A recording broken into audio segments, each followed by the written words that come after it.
11시 터닝포인트 시간 출발합니다. 어제와 다르게 오늘 양시장은 빨간 불로 거래가 되고 있고 어떻게 표현을 해야 될까요? 잘 버텨줘서 고맙다라고 표현을 해야 될까요? 코스피는 2716선까지 올라오면서 그래도 최근 단기 이평선을 지지하고 있고 코스닥은 어제 하락 마감하긴 했지만 그래도 최근 7거래일 연속으로 양봉을 그려내면서 가파르게 계속해서 고점을 경신해 나가고 있습니다. 아무래도 2차 전지, 바이오 쪽에 대한 투자 심리가 조금 더 개선되고 또 수급도 많이 몰리다 보니까 이쪽에 좀 탄력도가 높이 나타나고 있습니다. 자, 수급 확인하도록 하겠습니다. 외인 기관의 동반 팔자세. 외국인은 4거래일 만에 거래소에서 매도 포지션 잡고 있고요. 기관 1,000억 원대 넘게 팔자세입니다. 선물 시장에서도 어제 외국인이 1조 원 넘게 팔자였는데 오늘 2,000억 원 정도 회복하는 순매수 들어오고 있고요. 코스닥도 보겠습니다. 2거래일 연속 매도. 외국인 179억 원대 매도 우위, 개인들이 오늘은 코스닥에서 좀 팔자세고 기관이 나홀로 순매수 이어나가고 있습니다. 어떤 종목 사고 있는지 외국인의 시선부터 확인하겠습니다. 일단 저PBR 종목들이 많이 눈에 띕니다. 현대차, KB금융, SK스퀘어부터 신한지주까지 최근 들어서 금융주에 대한 그 러브콜을 외국인 정말 꾸준하게 보내고 있고 SK하이닉스 오늘 다시 한번 신고가를 경신했습니다. 21만 1,000원까지 터치하면서 삼성전자는 확실히 확연하게 다른 흐름 연출하고 있고요. 기관 순매수도 보시죠. 기관들 어떤 종목 사고 있을까요? 다양합니다. 일단 2차 전지 어제도 그렇고 오늘도 그렇고 에코프로 머티 사고요. 포스코 그룹주가 오늘 관심도가 상당히 높습니다. 그 안에서 포스코 퓨처엠을 기관을 순매수하고 있고요. 앞서서 외인기관 동반 순매수하는 종목이 하나 있네요. 두산 로보틱스. 로봇주가 또 다시 부활할 수 있을지도 앞으로 흐름 지켜보시면 좋겠고 대주전자 재료에 대한 시선도 정말 강합니다. 특히 지금 10시 반 이후에 더 탄력도를 높이면서 20% 넘는 슈팅을 이쪽 종목에 보여주고 있다는 점도 특징적입니다. 자, 개인들이 관심 있는 종목들도 보겠습니다. 거래대금 상위 보시면 포스코 그룹주가 다 들어가 있습니다. DX, 엠텍, 퓨처엠. 그 중에서 이제 기관이 같이 사고 있는 게 퓨처엠 종목이고 대주전자재료, 에코프로 머티 이렇게 최근에 가파르게 시세를 보여주는 2차 전지 종목들의 개인들 수급도 함께 붙고 있다는 점의 특징입니다. 그리고 반도체 투톱도 함께 사고 있네요.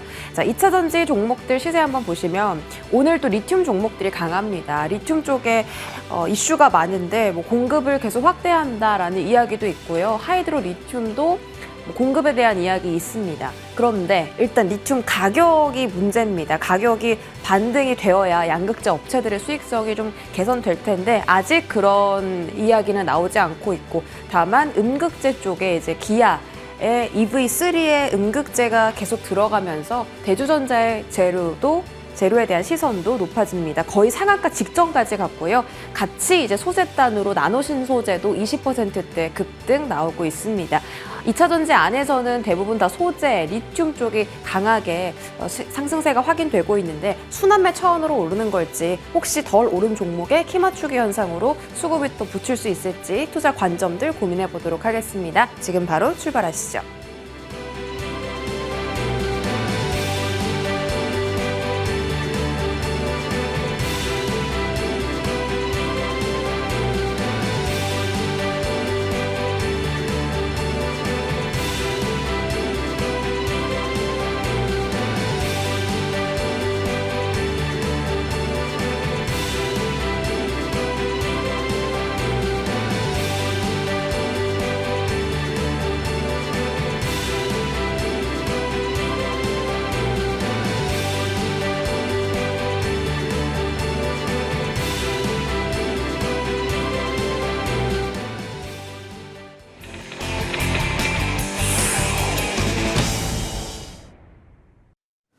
네, 오늘 탑10 시간은 하이투자증권 스마트 PB센터 이화진 과장 함께하겠습니다. 어서 오세요. 네, 안녕하세요. 네, 멋있게 이발을 하시고 네. 오늘 탑10 시간에 함께하십니다.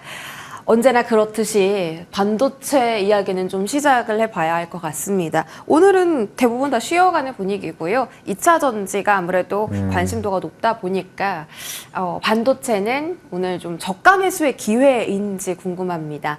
반도체 열어보겠습니다. 어떤 이슈들 있는지 좀 보면 엔비디아 일단 분할하고 나서 목표가 상향 조정 받았고 어제 개발자 컨퍼런스 시작이 됐고 뭐 그렇게 딱히 뭔가 구미가 당길 만한 그쵸. 이슈는 없는데요. 그런 와중에서도 SK 하이닉스는 오늘 또 신고가를 갔습니다. 이거는 뭐 계속 더 가겠다라는 그렇죠. 심리인가요? 결국에는 네. 삼성전자와 좀 양극화가 더 벌어지는 좀 측면이 있는 것 같습니다. 물론 이제 6월달에 굉장히 삼성전자 정말 중요한 해이고 결국에는 HBM3E를 양산할지 안 할지가 좀 굉장히 중요한데 사실 시간이 지나면 지날수록 SK 하이닉스에게는 계속 유리할 수밖에 없는 환경이 좀 될 수밖에 없다라고 생각을 하고 있습니다.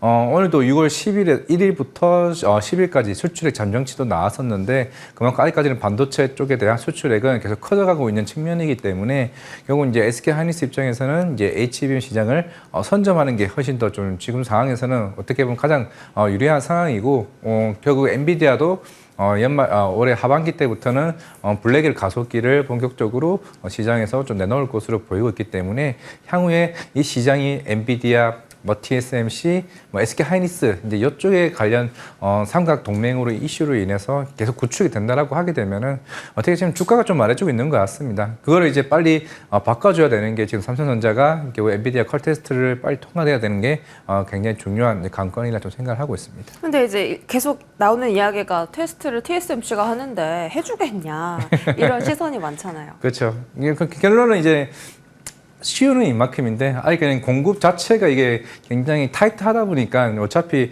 엔비디아 입장에서도 빨리 이쪽 시장을 사실 지금 HBM 가격도 굉장히 비쌉니다. 비싼 가격에서 삼성전자가 들어와줘야 당연히 가격 협상력이 생기는 측면이 있기 때문에 엔비디아도 당연히 젠슨왕 말씀처럼 당연히 삼성전자는 들어와야 되는 상황이고 들어와야 그만큼 시장 자체에 대한 굉장히 조금 수급적인 부분이 훨씬 더 좀 좋아질 수 있다는 생각을 하고 있기 때문에 제가 볼 때는 삼성전자 뭐 기지는 않을 거로 보이고 있습니다. 젠슨왕 말씀대로 좀 3개월 안에는 아마 그런 컬 테스트 결과가 좀 나오지 않을까라고 생각을 하고 있기 때문에 막 그때 분위기가 달라진다라고 하게 되면은 저는 삼성전자 반등은 생각보다 크게 나올 수 있지 않을까 뭐 생각을 하고 있습니다. 3개월 동안 계속 매수하면 되겠네요.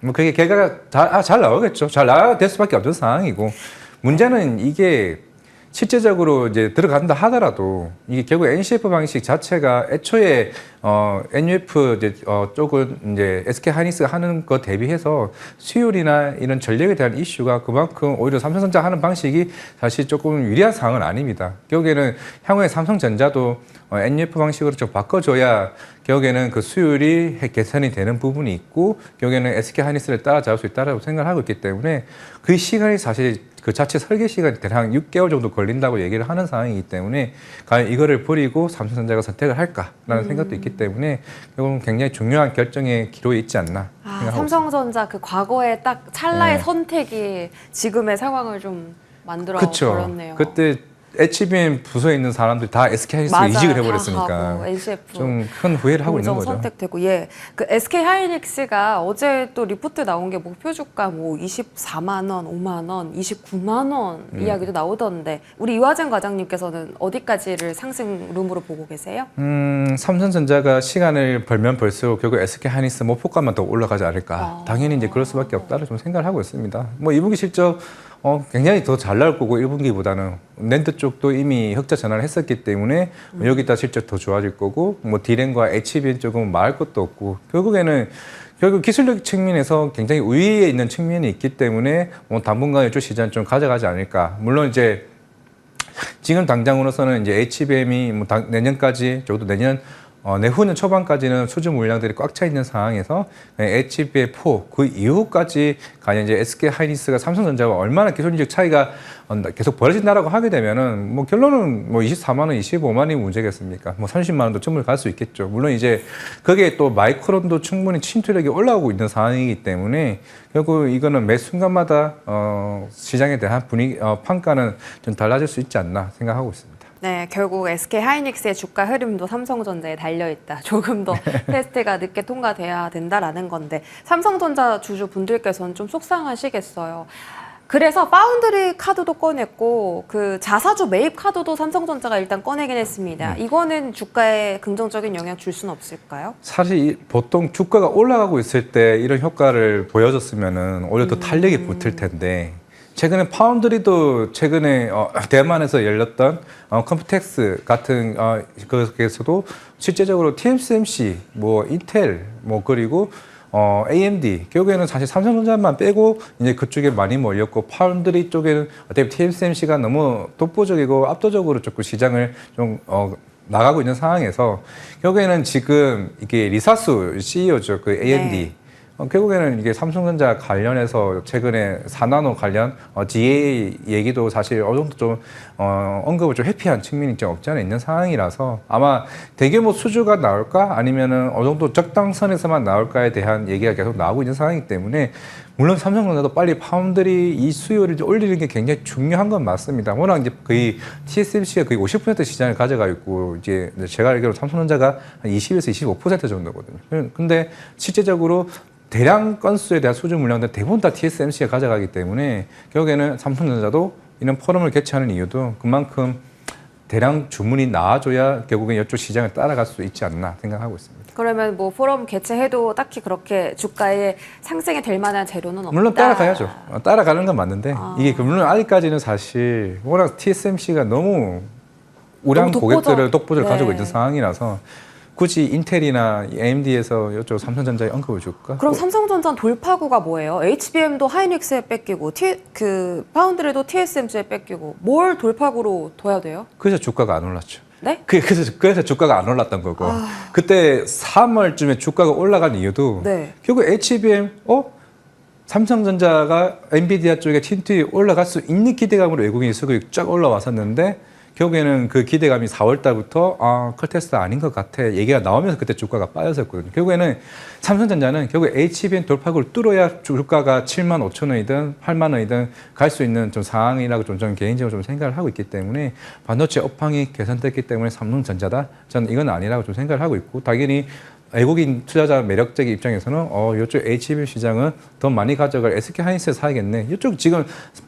분위기는 지금 이쪽인 거예요. 결국에는 파운드리도 지금 안 되고 HBM도 안 되고 결국에는 이 돌파구를 그래서 CEO가 좀 바뀌었다라고 생각을 하고 있습니다. 그러면은 뭐 최근에 디램도 잘 팔리고 낸드 가격도 회복 추세 이제 진입했고 메모리, 레거시, 업황 회복 이런 얘기 많이 나오잖아요. 그러면 삼성전자가 또 다시 주도권 가져갈 수 있지 않아요? 그쪽에서는? 그쪽에서 가져갈 수 있다고 생각을 하고 있지만 아마 이번 1분기 실적을 뜯어봤을 때 오히려 SK 하이닉스 쪽에 오히려 좀 점수를 더 많이 줘도 되지 않을까. 실적에서도 흑자 전환도 애초에 4분기에 먼저 한 게 SK 하이닉스였기 때문에. 라고 생각을 하고 알겠습니다. 있습니다. 그러면 뭐 삼성전자는 뭐 HBM 테스트, 퀄 테스트 통과까지 그냥 손 놓고 기다려야 돼요? 그렇죠. 저는 개인적으로 만약에 우리가 예전 같았으면은 SK 하이닉스, 삼성전자 둘 다 가겠다고 얘기를 하고 있지만 지금 애초에 이 두 개 나눠지는 이유가 결국에 둘 중에 누가 고를래라고 가름을 했을 때 지금은 당연히 SK 하이닉스라고 말할 수밖에 없는 상황이고 근데 여기가 만약에 분위기가 바뀐다 그러면 매력이 바뀌었구나. 그럼 삼성전자로 선택을 하는 거죠. 하나 궁금한 게 있는데요, 과장님. 네. 그 이제 후공정 쪽은 너무 많이 올랐고 전공정 투자가 이제 본격적으로 확대가 되면서 그쪽 밸류체인 업체들 보자고 하던데 실제로 어제도 그렇고 오늘도 반도체 소재가 강하고요. 뭐 전공정 장비 안에서 주성 엔지니어링이나 이런 종목들도 하이닉스 밸류체인이 있으니까 좀 쌀 때 보자라고 하는데 그 부분은 어떻게 보세요? 그렇죠. 이게 작년도 그랬고 올해 초반까지도 1분기까지도 결국에는 HBM 캐펙스 투자는 굉장히 많았었는데 사실 기대했던 전공정 쪽에 대한 캐펙스 투자는 생각보다 없었어요. 네. 결국에는 이번 2분기가 좀 중요하지 않을까 생각을 하고 있는데 물론 이제 삼성전자가 이번 감산을 어느 정도 원복을 하고 있는 상황에서 과연 이제 기존에 있는 전공정을 캐펙 투자에 늘리겠다 얘기가 나올지 여부가 좀 중요한. 물론 어차피 CEO가 부문장이 DS 부문장이 바뀌었기 때문에 그런 얘기도 충분히 저 나올 수 있다라고 보이고 있습니다. 이미 안 좋았던 업황 자체는 굉장히 바뀌었기 때문에 그러면 이번에 2분기 때는 좀 기대할 수 있지 않을까라고 얘기를 했다고 가정을 했을 때 물론 HBM 캐펙 투자가 더 많을 거예요. 그렇긴 하겠지만은 제가 왜냐하면 ASML 1분기 실적이 엄청나게 안 좋았던 이유도 그만큼 전공정 작년에 워낙 없었습니다. 요 테크닉스도 마찬가지였고 그게 그렇다면 이제 올해부터가 저 분위기가 달라지고 장비 아. 공급단이 바뀌고 그다음에 소재단이 온다라고 하게 되면은 그 2분기 기대감이 사실 작년부터 많이 지연됐던 거죠. 그러면은 2분기 사실 우리 회사 당사 아니어도 아마 2분기, 3분기 때는 이런 캐펙 투자가 조금은 늘어날 수 있지 않을까 얘기를 잠깐 하지 않았을까라고 생각을 하고 있습니다. 투자 시기는 아직은 좀 멀었다라는 아직은 거예요? 조금은 근데 그 매력도가 있었지 저 그게 걱정인 거죠. 아, 그러니까- 그건 아직 조금 더 시간이 흘러봐야 알겠네요. 네. 전공정에 대한 매력도는 알겠습니다. 어제 애플 개발자 컨퍼런스가 시작이 됐는데 약간 실망 매물이 좀 나온 것 같아요. 생각보다 뭐가 없었다라는 그렇죠. 평가 많습니다. 남들 다 하는 거 다 하고 있는 건데 뜬금없이 이제 AI 후발주자 나와서 우리도 이거 한다라고 하니까 뭔가 애플이라 하면은 항상 선제적으로 우리가 시장을 선도한다는 측면이 있는 기업인데 약간 어떻게 보면 뒷북친다는 느낌이 좀 강했던 걸로 좀 보이고 있습니다. 그게 오늘 LG 이노텍이랑 BH 급락을 좀 불러왔던 것 같고 결국에는 이제는 실제적으로 9월이나 8월쯤에 이제 아이폰 16이 이제 공개가 되고 실제적으로 이전과 다른 모습을 좀 보여줘야 좀 색깔이 좀 달라지지 않을까. 이미 중국에서도 이미 하웨이나 이런 다른 아너나 샤오미 쪽에 지금 점유율이 지금 굉장히 축소가 된 상황이기 때문에 결국 어떻게 보면은 굉장히 애플 입장에서도 진짜 거의 막바지에 진짜 굉장히 큰 공경에 처한 상황이 아닌가 좀 생각을 하고 있죠. 아, 갖고 계신 분들은 그럼 어떻게 대응해야 되나요? 결국에는 AR 쪽에 들어온다라고 얘기를 했고, 물론 갤럭시 S24도 온디바이스 AI로 판매량이 많이 올라왔었기 때문에 일단은 뭐 판매 나올 때까지는 그래도 매니아층이 충분히 좀 있다라고 생각을 하고 있고, 뭐 인도 시장도 있는 상황이기 때문에 그래도 애플이다라고 가정을 했을 때 만약에 빠졌을 때라도 담아가는 전략도 그래도 나쁘지는 담아가자? 않다. 그 너무 비중 확대는 조금 지켜보자라 생각합니다. 예, 금요일까지 뭐 하는데 새로운 얘기는 없을까요? 딱히 뭐 저는 없다라고 딱히 생각하고 뭐 있습니다. 예, 답변이 충분히 되었습니다. 자, 2차 전지로 넘어갈게요. 일단 그 분위기가 식지 않고요. 더 뜨겁게 살아나는데 사실 금리 인하 기대감 때문에 오른 것도 많았고 중국 대중 관세 부과도 있었지만 이번 주에 FOMC 있잖아요. 네. 거기서 만약에 조금이라도 매파적인 발언이 나온다. 그러면 바로 투심 좀 떨어지는 거 아니에요? 이또 2차 전지가 그래도 최근에 여의도에서 한번 보자는 얘기가 하나둘씩 좀 나오고 있습니다. 결국에는 이게 5월달 전기차 판매 데이터가 생각보다 너무 잘 나왔어요. GM도 마찬가지고 포드도 잘 나왔고 우리나라 현대차도 이번에 아이오닉 5가 북미 시장에서 굉장히 2배 이상 전년 대비해서 성과가 나왔었고 그리고 이제 아이오닉 6도 판매는 굉장히 잘 나왔습니다. 그렇다는 거는 물론 이제 바닥은 충분히 닫았다라고 생각을 하고 있어요. 그렇고 최근에도 지금 LG 에너지 솔루션 같은 경우도 기존에 테슬라랑 관련 이슈와 GM이랑 배터리에 관련 이슈가 있었는데 이게 실제적으로 파나소닉에 대한 오더 물량들이 LG 에너지 솔루션으로 올라오고 있다고 얘기를 하고 있는데 1분기 때도 컴콜에서 계속 꾸준히 얘기를 해왔습니다. 2분기 때 실적에 대한 부분이 이미 바닥을 조금 다지고 충분히 올라가고 있는 측면이 있다라고 보이고 있고 그만큼 전기차 데이터가 나왔다. 근데 이거는 분명히 하셔야 될 게 작년에 아마 배터리랑 양극재 관련된 굉장히 밸류에이션 높게 책정하신 분들이 굉장히 많으신데 이번 같은 경우는 대부분 다 중저가형입니다. 예전처럼 막 고가형의 전기차가 팔리는 게 아니라 중저가형이기 때문에 그러면 배터리도 마찬가지고 당연히 양극재도 마진 자체가 줄어들 수밖에 없다라고 좀 생각을 하고 있습니다. P는 줄고 Q는 올라간다. 그러면은 결국 매출액은 올라갈 수는 있는데 영업이익 자체는 우리가 작년에 했던 그 밸류만큼은 어느 정도 눈높이는 낮추는 게 좀 맞다라고 생각을 하고 있고 대신에 그 중간값만큼의 주가의 반등은 충분히 좀 나올 수 있다고 보이고 있기 때문에 2차 전지는 전 봐도 된다고 좀 생각을 하고 있어요. 어제 제가 궁금했던 부분이 많이 팔아도 마진이 안 남으니까 이게 좀 수익성 개선이 둔화되지 않을까 이런 이야기였는데 어쨌든 중간만큼은 회복이 가능하고 오늘 포스코 그룹주 개인 투자자분들께서 많이 담고 계신데 오늘 오르는 의미는 잠깐 단기일까요? 이제 다시 한번 뭐 중간 정도까지는 갈 힘이 있을까요? 뭐 반도체가 쉬어갈 때 수급이 이전할 수 있는 순환매 효과도 있겠지만은 네. 일단 중요한 거는 데이터가 중요하다고 생각을 하고 있고 물론 아직 NCM이나 이쪽 관련 수출 단가나 판매량이 그런다고 확 올라온 건 아닙니다. 그런데 이제는 전기차 데이터가 저는 4월 달도 좀 좋게 나왔다고 보고 있고 5월 달 그러면 6월 달까지 나온다라고 하게 되면은 2분기 실적이 양극재나 배터리가 반등이 나왔다라고 하게 되면은